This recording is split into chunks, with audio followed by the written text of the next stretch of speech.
ನೆರವೇರಿಸಿ ಬೇಡಿದ ಭಕ್ತರ ಇಷ್ಟಾರ್ಥವನ್ನು ಪೂರೈಸಿ ಮಾಘ ಬಹುಳ ಮೂಲ ನಕ್ಷತ್ರದ ಸಮಯಕ್ಕೆ ಸರಿಯಾಗಿ ಚಿನ್ನದ ಹಾಲಿನ ಪ್ರಸಾದವನ್ನು ಪಡೆದು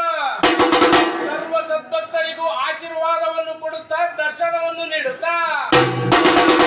ರಥವೇರುತ್ತಿರುವ ಕೊಟ್ಟೂರು ಗುರುಬಸವೇಶ್ವರರು ನಂತರದ ಸಮಯದಲ್ಲಿ ರಥವನ್ನೇ ಹೋಲುವ ದಕ್ಷಿಣ ಮಠದ ಈ ದಿವ್ಯ ಸಾನ್ನಿಧ್ಯದ ಸನ್ನಿಧಿಯಲ್ಲಿ ಶಿವೈಕ್ಯನಾಗಿರುವ ಕೊಟ್ಟೂರು ಗುರುಬಸವ